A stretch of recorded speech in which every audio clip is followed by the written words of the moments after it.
Over the last month, we've seen a number of cards from WTR, ARC, and CRU be reprinted in a more premium cold foil variant than their rainbow foil counterparts. I mean, most notably, recently we have Teklo Core, which is now cold foil, that is supporting organized play. That used to be in a rainbow foil version in ARC first.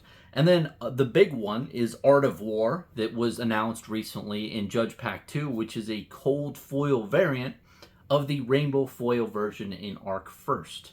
These specific cards, but also a number of other cards in, Judge Pack 1, Judge Pack 2, and a little bit of other areas, really signal something to us collectors in Flesh and Blood. And I think logically, we can deduce with our smart brains that all cards in WTR, ARC, and CRU that haven't been printed in cold foil yet, that are common, rare, super rare, or majestic, are going to be reprinted in the next 3, 5, 10 years. It is happening.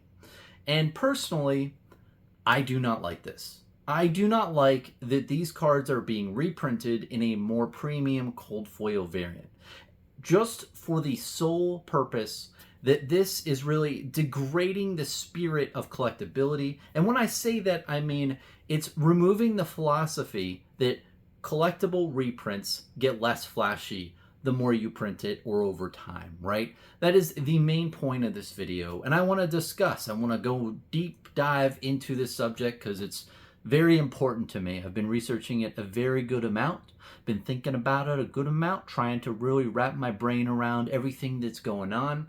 And the simplistic nature of these reprints, I want to reiterate, is that there was a philosophy in Flesh and Blood since 2019 through 2022 that collectible card reprints get less flashy over time. That is literally the whole basis of this discussion is collectible card reprints get less flashy over time. There we go. Highlight it there.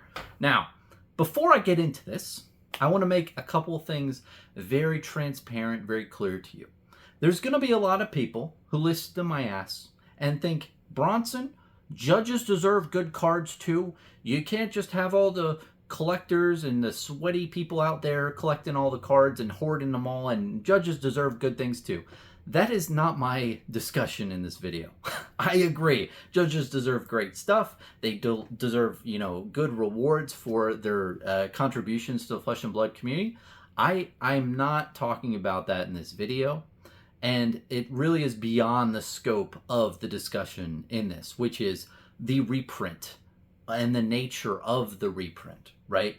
I don't care who gets the card. I don't care if they reprint these cards and they give it to content creators or give it to local game stores or distro or just random charity events. Or I don't care if James White literally hand packs these into a lot of bottles with corks on them, throws them into the ocean, and then they get dispersed all around the globe into a bunch of different beaches around the world, and people open them and get the cold foil reprint.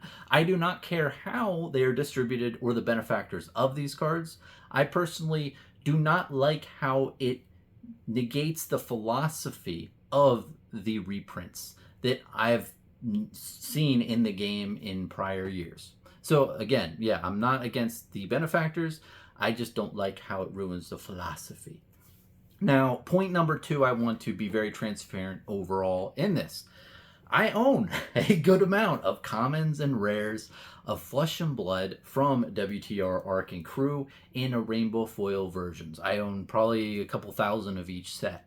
Now, please take all of this discussion with a grain of salt, and you can really judge if I'm saying this because I really care about my monetary value of my collection, or if I'm saying it because I truly love the game, and as such, I make tons of videos on YouTube that I don't really monetarily profit off of. You can be really the true judge of my intentions.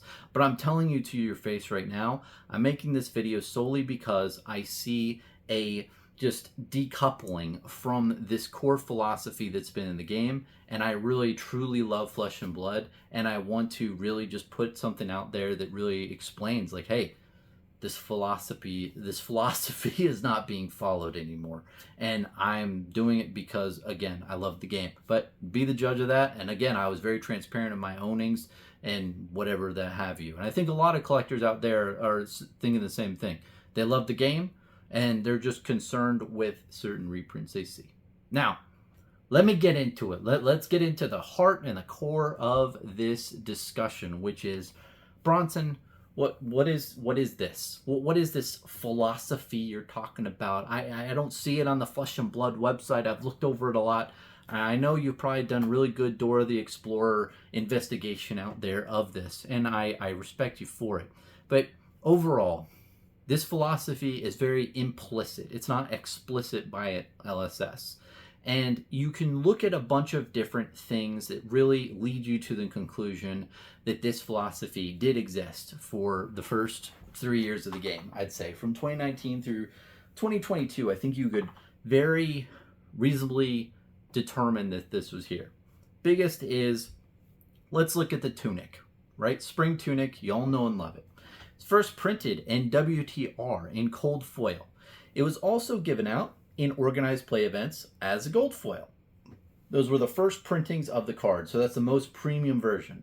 Next, you have Unlimited, and Unlimited WTR has a rainbow foil variant. Ooh, and it went from cold foil to rainbow foil. Then the next reprint is Crucible War, and now it's not even a rainbow foil, it's just a non-foil black border card. And then finally, you have the white border History Pack 1 tunic. And you can see the progression of time here. It goes from gold, cold foil, rainbow foil, non-foil, white bordered. This shows that when cards are reprinted, the collectible ones, right? They come in less flashier versions over time, over each iteration. You can also see this with a bunch of different cards that Flesh and Blood has reprinted. They usually reprint it in a lesser version. This has existed, since the very beginning of the game. Another really great, I think, more verbiage on the specific Flesh and Blood website is really in the Fab 2.0 article. I want to read it out for you because I think it resonates with this philosophy, right? And this is in the section that says past, present, and future. It's talking about the history pack, right? And there's a lot of fear in that time period in 2021 where people worried that too many cards were reprinted for Flesh and Blood. And here's really kind of the verbiage around that. So it says, those who join the Flesh and Blood community over the coming months and years need access to the original cards in order to play the primary non-rotating formats that are the official game of Flesh and Blood. Up until now, Unlimited Edition has served that role, right? That was the last iteration. This is where History Pack will play an important role as the gateway to card accessibility for the growing player base, while respecting collectability of the original printing of cards. And I want to harp on that. While respecting collectability of the original printing of cards. That is the core sentence in this that really explains this philosophy. The philosophy is, if you respect the original printings of the cards, you make less flashier versions of cards over time. That's why they were saying the white bordered cards are respecting the original specialness of those cards by printing it in a white bordered card. That's speaking to the philosophy. Now, the last thing I want to say that really explains this philosophy is a little bit more explicit, honestly. It's Rudy from Alpha Investments. I'll put a link down below to the video he made. I believe it was around this time point in 2021, where he talked about a conversation he had with James White. Now, again, this is not James White saying this. It's Rudy saying that James White said it to him. So I guess we can all think of how well we want to really put credibility into this, but it sounded pretty credible. And the conversation goes along the lines of James talking to Rudy and saying, hey, you know how MTG does more flashier and flashier variants of cards, like the flashy era of TCG, of like trading card games, right? Well, Flesh and Blood does the opposite. It does less flashier versions over time. When we reprint cards, we print less flashier versions. So it really makes it so players can have the game pieces that they need to just play the base version of the game, and collectors have collectible special game pieces because they're the highest flashiness version of said card. And this really did instill a lot of confidence in the collector community for Flesh and Blood at the time. I can tell you, back in 2021, there's a lot of fear, a lot of negativity, and a lot of upset bellies, if you will. Just people who had a lot of fear. And this really did explain a lot what was going on. And a lot of people had already seen this in Flesh and Blood. This wasn't like a mind-blowing concept at the time. It was something we always saw, but never was like vocalized in any vocal, explicit form. So just to really encapsulate what this is that there are many different resources that you can literally pinpoint, especially the printing of the cards, that really gives us as people who are collecting Flesh and Blood cards a sense of there is a philosophy when LSS reprints a card that it gets less flashy after each iteration. Now, I want to really go into the point of philosophies. You might say, okay, Bronson, I got you, dog. Let's say that this philosophy did exist. Why is that important? What are you getting at? Like, I don't understand what you're getting at here. Well, one of the things I really love about Flesh and Blood is they stand for stuff. They have different philosophies over a bunch of different things regarding their decisions that they make as a business. I think it's really awesome that they do that. It shows that there's this weird phrase that I've heard back in the day that's like, if you don't stand for something, you'll die for anything, or something along that lines. And even though that's a hokey phrase, it really kind of speaks to the point of philosophies. It's like you think about more of, can we do this? And more of, should we do this? Let me give you an example of other philosophies in Flesh and Blood. One is, and you definitely seen this one, a lot of people ask, why doesn't Flesh and Blood get an online client? They could easily get a Flesh and Blood online client. There's nothing that's preventing them. They can do it. But why don't they?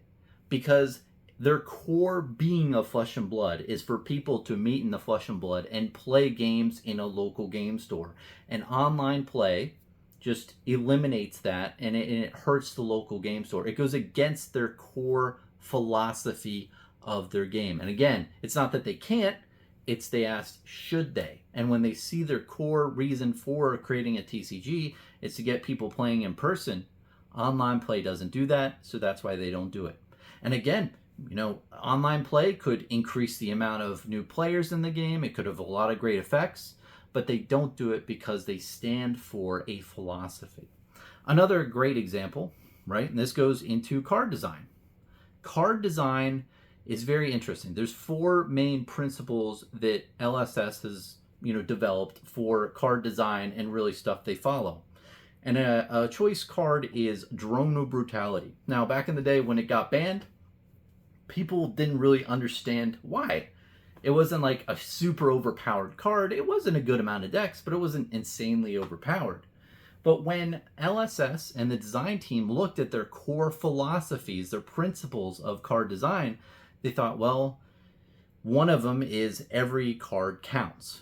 And part of that is there's meaningful decisions in your hands. And when you have a hand and you have a Drone of Brutality, you always think you're going to block with that card because that card goes back to the bottom of your deck every time you block with it or play with it.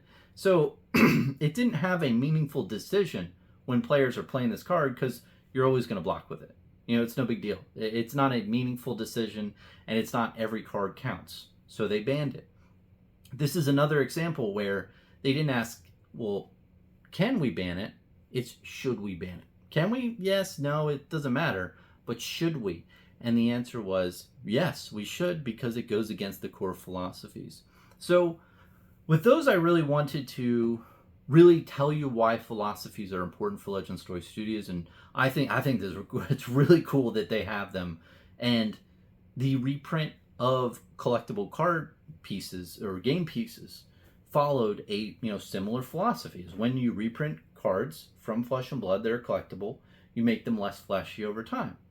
And there's a couple of situations where you can pinpoint. It's like, oh, Bronson, what about this? What about this of WTR? These don't fall in line with that philosophy. And let me explain that right now. So you have WTR, the booster box. You have some cards and collectible game pieces that are from this set that are not in the box. And those philosophies were set from the very beginning of the game. You have the gold foil cards, which are the ultra special. You need to be a professional player, Flesh and Blood. You need to achieve greatness in big tournaments of Flesh and Blood to achieve these cards. And that was basically not in the box, but it was outside the box, which I like. I think it's a good idea. It's good to have that, so you give like the people who spent the most time playing the game the gold foils. I like that. Same with cold foil heroes and cold foil weapons for WTR. Those were not put in the box. Those were taken out of the box, and they were given out to organized play events and other type of promotional things, but mainly organized play. And I like that too. We want to support organized play, right? So you take those certain cards out, you put them in organized play type of prize pools. That was a philosophy from the beginning of the game. So those were the two main philosophies of just cards being taken out of the box. We're all good and everything's good with that because it happened in 2019 and 2020. Now, what's happening now with these cold foil reprints, I suspect, is LSS thinking there's other cards from these sets from WTR that we can earmark to judges, organized play, and other stuff from WTR. The only big issue with this is those other things with the gold foil and the cold foil heroes and weapons, those were done in 2019 and 2020, right? That was 4 to 3.5 years ago. That was a long time ago, right? These new reprints in 2023 are being done after these sets have completely out of printed. We've had like all these we've had a farewell event of WTR. We know the total print numbers on them. These are completely done printed sets. This is not part of the original printing of them and the original philosophies, right? This is brand new in 2023 that's being trying to retro back. And I think that that's kind of like the main thing I want to harp on, is that the only way that this makes sense is if it's part of the original plan and the original printing. That, oh, okay, Bronson, all these cards were meant to be reprinted someday, or, we had them printed, but we didn't give them out at the current time. And ultimately, I think it's just been too long. It has been 3 to 4 years for these sets. They've completely out of printed, completely, they've had the farewell events and everything like that. This is a reprint, not a first print. And something that really kind of, it gives us evidence to this effect that these are reprints, right, is Saint from the Fabled Hunters YouTube channel. Great channel. I love Saint. He's a terrific individual who does tremendous things for Flesh and Blood. And he had an interview with James White back in 2021. Excuse me. He asked James, are you going to reprint these cards from WTR, ARC, and CRU in cold foil variants in the future, in somewhat of like a master's product? And James thought about it and he said, well, maybe. He said, we've been getting a lot of requests from the community to do this, and we might. He's still thinking through it. And back in 2021, I think if these cards were reprinted in 2021, I think you could firmly justify, okay, like the set's still new, the out of print hasn't happened yet, we don't know the print run for WTR Unlimited and all this stuff. I think then you could justify that this is a normal print and this was normally supposed to be done. But since it's happening in 2023, and from that interview, it just doesn't seem like this was meant to happen in the beginning. In the first place, this wasn't the plan. These are firmly a reprint of these cards. And that's why I justify this as cold foil reprints and not this was intended to happen since the beginning of the game. A, it's just been way too long, and B, that interview kind of showcases that. But also C, like, if you think about the spirit of the philosophy of reprinted collectible cards to get less flashy over time, it really goes against that core philosophy, right? Especially since it's been so long. So I just want to end this off, right? So in conclusion, I want to preface this with, I think that this is being done, these cold foil cards being sent out, for very like good intentions. I'm not saying that Legend Story Studios is messed up in any way or whatever. It's their game. They can run it however they want. And overall, at the end of the day, I'm just a really big fan of what they do, right? And they've done tremendous things in a very short amount of period of time, like 4 years. It's been wild. And I've just been very happy to enjoy the ride and view and analyze all the things that they're doing for the game. It's really great to see. And overall, I think that they could have done this in a very nefarious way. I think they could have reprinted this and like sold them direct to customer. They could have done a lot of things that just go against like morality with reprints, but they have been very nice. They're saying, hey, we want to give them to the judges so the judges can feel good in the community. Oh, we want to give them to, the technical core, to the people in the organized play events. Like, we want to support that. So they have good intentions when doing these reprints. I just think that overall, these reprints really just go against the core philosophy. And I'll say it again. I know I've said it a lot in this video, but collectible reprints get less flashy over time. That is the philosophy that these cards go against. And this philosophy has just degraded totally in 2023. And I just don't see a way that this is really being utilized in 2023. Especially, let's just take a moment to look at other cards that we've been reprinted recently, like the 0 to 60 Rainbow Foil Team Covenant promo. Like, the spirit of the philosophy is just not being utilized in there. And I know you're going to say, oh, well, it doesn't have as much text box and the foiling is a little different. Yeah, but that doesn't really do anything. Like, if it was reprinted in a alternate art, sure, because it's a different artwork. Or if it was reprinted in non-foil, sure, it's not foil anymore. But you've literally reprinted a card that has the same type of printing than the original version, or very similar, too similar, and it doesn't really go into the spirit of they get less flashy over time. It seems like it's getting a little bit more flashy.